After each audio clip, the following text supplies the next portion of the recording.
ఓం విఘ్నేశ్వరాయ నమ. శ్రీమద్భాగవతము 101వ అధ్యాయము. రాజులే ప్రజల సొమ్ము దోచుకుంటారు. ప్రజలు రాజుల మీద తిరగబడతారు. ఎవరికీ పాండిత్యాన్ని బట్టి, యోగ్యతను బట్టి గౌరవం ఉండదు. కలియుగంలో ఏ రకంగా అర్జించాడు అన్నది ప్రధానమవ్వదు. ఎంత అర్జించాడు అన్నదే ప్రధానమవుతుంది. ఎవరికి ఐశ్వర్యం ఉందో వాడే పండితుడు. భగవంతుని పాదాలను గట్టిగా పట్టుకొని తరించిన మహాపురుషులు ఎందరో ఉంటారు. అలాంటి మహాపురుషులు తిరుగాడిన ఆశ్రమాలు ఎన్నో ఉంటాయి. కలియుగంలో ప్రజలు అందరూ గుళ్ళ చుట్టూ తిరిగేవాళ్లే కానీ అలాంటి మహాపురుషులను తిరిగాడిన ఆశ్రమం సందర్శన చేయటానికి అంత ఉత్సాహం చూపరు. అలాంటి ఆశ్రమాలకు వెళ్ళి కాళ్ళు పెట్టాలి. అలాంటి మహాపురుషుల మూర్తులను సేవించాలి. కానీ అక్కడికి వెళ్లకుండా హీనమైన భక్తితో ఎవరిని పట్టుకుంటే తమ కోరికలు సులువుగా తీరగలవు అని ఆలోచన చేస్తారు. ఈశ్వరుని యందు భేదం చూస్తారు. కాబట్టి నీకొక మాట చెప్తాను, బాగా జ్ఞాపకం ఉంచుకో. ఇంద్రియాల చేత ఏది సుఖాన్ని ఇస్తుందో అదంతా డొల్ల. అది నీ మనుష్య జన్మను పాడు చేయటానికి వచ్చిందని గుర్తుపెట్టుకో. దీని నుంచి దాటాలని నువ్వు అనుకున్నట్లయితే అక్కడి నుంచి బదరికాశ్రమానికి వెళ్ళిపో. కలియుగంలో నామాన్ని గట్టిగా పట్టుకోవటం నేర్చుకో. ఈశ్వరనామమును విడిచిపెట్టకు. ప్రయత్నపూర్వకంగా కొంతసేపు మౌనంగా ఉండటానికి ప్రయత్నించు.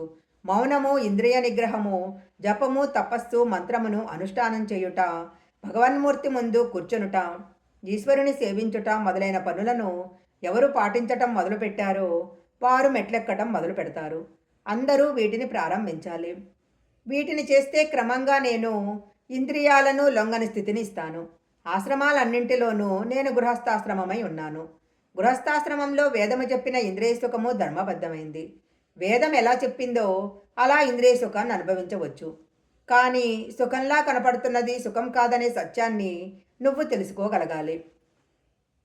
గృహస్థాశ్రమంలో ఉండి ఆశ్రమము యథార్థ ధర్మాలను పాటిస్తూ ఇంద్రియాలకు లొంగని వాడెవడున్నాడో వాడు శమాన్ని పొందుతాడు.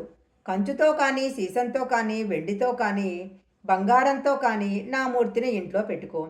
సాత్వికమైన మూర్తిని తీసుకొచ్చి ఇంట్లో పెట్టి పువ్వులు వేయటం మొదలు పెడితే మొదట్లో నువ్వు నైవేద్యం పెట్టినది ఆ మూర్తి తింటుంది అనుకుంటావు. నువ్వు చేసిన పువ్వులను అది పుచ్చుకుంటుంది అనుకుంటావు. అది క్రమంగా నీ అహంకారాన్ని ఆ మూర్తి తినేయటం మొదలు పెడుతుంది. క్రమక్రమంగా నువ్వు ఆ మూర్తి ఆశీర్వచనం మీద ఆధారపడడం ప్రారంభిస్తావు. మనసు తొందరగా నిలబడటానికి విగ్రహారాధనం అనేది ఒక ఆలంబన. కొన్నాళ్లకి ప్రతిజీవి గుండెలలోనూ పరమాత్మ ఉన్నాడనే సత్యాన్ని గ్రహించగలుగుతావు. అప్పుడు ఎక్కడ చూసినా నీకు నారాయణుడే కనిపిస్తాడు. పరమాత్మ అనేక రూపాలతో దర్శనమవుతాడు. జీవుడు అంతటా ఉన్న ఈశ్వరుని చూస్తూ ఉండగా ఒకనాడు వానిలో ఉన్న ప్రాణవాయువు ఉత్ప్రవణము పొందుతుంది. వాడు నన్నే చూస్తూ వెళ్ళిపోయాడు కాబట్టి వాడు నాయందే చేరిపోతున్నాడు. కాబట్టి ఉద్ధవ, నువ్వు నీ పని ప్రారంభించు. కలియుగం వచ్చేస్తుంది. బదరికాశ్రమానికి చేరిపో అన్నాడు.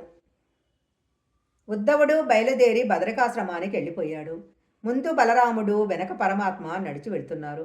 బలరాముడు నడుస్తూ నడుస్తూ తన శరీరం విడిచిపెట్టేసి తన చైతన్యాన్ని అనంతునిలో కలిపేశాడు. బలరాముడి శరీరం నేల మీద పడింది. తరువాత కృష్ణ పరమాత్మ ఒక పదచాటుకు వెళ్ళి నేల మీద పడుకొని మోకాలు మీద రెండవ కాలు పెట్టి పాదాన్ని కొద్దిగా కదుపుతూ పడుకున్నారు. దూరం నుంచి బోయవాడు వేటకై వచ్చి అక్కడ పొదలలో చూశాడు. ఒక పొదలో జింక చెవి కదులుతున్నట్లుగా కనిపించింది. ఆ జింక చెవి మీద బాణం వేస్తే తలలోకి గుచ్చుకుంటుందని అనుకుని బాణాన్ని ప్రయోగించాడు. కృష్ణ పరమాత్మ కాలి మీద ఆ బాణ ప్రయోగం జరిగింది. ఈ ముసలపు ముక్క ఏ శ్రీపాదాలు ఏ గోపాల బాలులను అలరించాయో, లోకమంతటినీ పవిత్రం చేశాయో, ఏ పాద చిహ్నాలను స్వామి ఈ నేల మీద మోపాడో, ఏ మహానుభావుడు కురుక్షేత్రంలో అర్జునుడి రథం మీద కూర్చొని గీతోపదేశం చేశాడో, ఏ పాదాలు నమ్మి అర్జునుడు ధన్యుడైపోయాడో, ఏ పాదాన్ని పట్టుకొని కొన్ని కోట్ల మంది మోక్షం పొందారో, ఆర్తితో పిలిచినా వాళ్ళ దగ్గరకు పరిగెత్తుకొని వచ్చి ఏ శ్రీ పాదాలు దర్శనమిచ్చాయో అలాంటి పాదాలు బొటనవేలి దగ్గరకు ఆ బాణం వెళ్ళి గుచ్చుకుంది. కృష్ణ పరమాత్మ ఆ అని అరిచారు. బోయవాడు అయ్యో మనుషుని కొట్టానని పరిగెత్తాడు. కృష్ణ పరమాత్మ పడుకొని ఉన్నారు. రక్తం దారలా కారుతుంది. అయ్యో ఎంత పొరపాటు చేశాను స్వామి, నా జన్మకి నిష్కృతి లేదు అని నేల మీద పడి ఏడ్చాడు. అప్పుడు కృష్ణ పరమాత్మ, నువ్వు నిమిత్త మాత్రుడవు, నా మరణాన్ని ఎవరూ తప్పించలేరు. ఎంతటి వాడైనా కూడా ఒకసారి ఈ శరీరంలోకి వచ్చిన తర్వాత ఈ శరీరం వదిలిపెట్టాల్సిందే. నేను కూడా పెద్దల వాక్కు పాలించాను. అందుకని కాలికి బాణం తగిలితే ప్రాణం విడిచిపెడుతున్నాను అన్నారు. ధారకుడు పరుగు పరుగున అక్కడికి వచ్చాడు. ఏమిటి స్వామి ఈ పరిస్థితి? మీరిలా పడిపోవటమా? కృష్ణుడి శరీరం వదిలిపెట్టడమా అని విలపించాడు.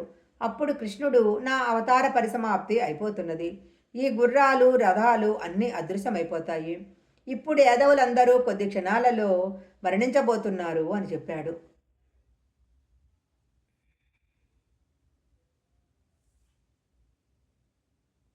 ఆడుకుంటున్న యాదవులు అకారణంగా రెండు పక్షాలుగా విడిపోయి యుద్ధం చేసుకోవటం మొదలుపెట్టి చిట్ట చివర మిగిలిన వారు వాళ్ళరగదీసిన ఇనపరోకలలో నుంచి పుట్టిన చెట్టు కలిపినప్పుడు పుట్టిన రెళ్ళు రెబ్బలు కోసుకొచ్చి వాడితో కొట్టుకుని ప్రాణాలు వదిలేశారు.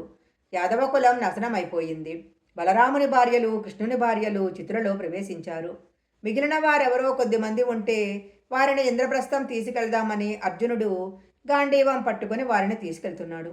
చిత్రం ఏమిటంటే కృష్ణ పరమాత్మ అవతారం చాలించగానే 10 మంది గోపబాలుల చేతిలో గాంధీవమున్న అర్జునుడు ఓడిపోయాడు.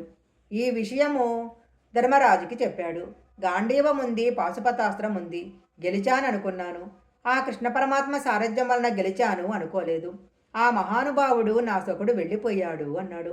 అప్పుడు ధర్మరాజు గారు, అలాంటి మహానుభావుడు వెళ్ళిపోయిన తరువాత మనమిక ఈ భూమండలం మీద ఉండొద్దు, రండి వెళ్ళిపోదామని పిచ్చివానిలా జుట్టు విరగబోసుకొని ఆభరణాలన్నీ తీసి పక్కన పెట్టేసి ఉత్తరాభిముఖుడై వెళ్ళిపోయాడు.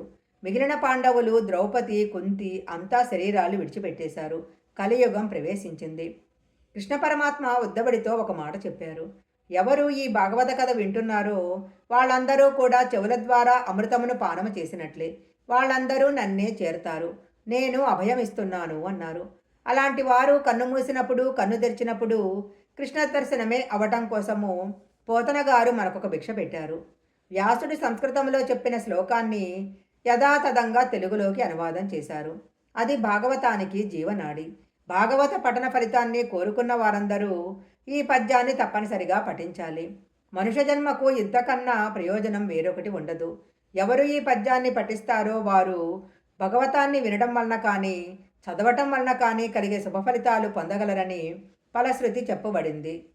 ఈశ్వర, నా కన్ను మూసినప్పుడు, నా కన్ను తెరిచినప్పుడు నువ్వు నాకెలా కనపడాలో తెలుసా? నవ్వు ముఖంతో, సన్నటి నడుముతో, నల్లని శరీరంతో, లక్ష్మీదేవికి స్థానమైన వక్షస్థలముతో, మమ్మల్ని రక్షించగలిగిన భుజస్కంధాలతో, కుండలాలు దాల్చిన కన్నయుగలితో, ఏనుగు నడక వంటి నడకతో, నల్లని వెంట్రుకలతో, కృపవర్షించే కన్నులతో నాయందు అనుగ్రహించి నా కోరిక తీర్చుగాక. నిద్రపోయినప్పుడు నీ అనుగ్రహం అనే సమాధిలో నేను అనుభవించాలి. కళ్ళు తెరుచుకొని ఉదయం లేచిన దగ్గర నుంచి నువ్వే నాకు సారథి అయి నడిపించాలి. చిట్ట చివర నా కన్నులు మూతబడిపోయినప్పుడు నువ్వే అనుగ్రహించి నాకు మోక్షం ఇవ్వాలి. వేరొకసారి నాకు ఈ జన్మ వద్దు. స్వామి, నన్నిలా అనుగ్రహించు అని గొప్ప పద్యాన్ని పోతన గారు మనకు తెలియజేశారు. ఈ కథ విన్న, వ్రాసిన లక్ష్మీ యశము భాగ్యము కలుగుతుంది. ఆయువు గనుడే లోకములో నుండు. ఎవరైతే భాగవతంలోని ఆఖ్యానాన్ని వింటున్నారో ఇది వినిన వాళ్లకు, ఇది వ్రాసిన వాళ్లకు, వీళ్ళందరికీ కూడా లక్ష్మీదేవి అనుగ్రహం కలుగుతుంది. సిరి సంపదలు కలుగుతాయి. ఆయుర్దాయం కలుగుతుంది. ఏవైనా ప్రమాదాలు వింటే తప్పిపోతాయి.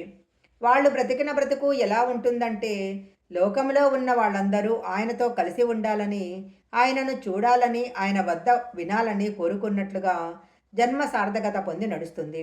అలాంటి కీర్తిని కృష్ణ పరమాత్మ కటాక్షిస్తారు అని ఈ ఆఖ్యానానికి ఫలశ్రుతి చెప్పబడింది. శ్రీమద్భాగవతము సంపూర్ణము.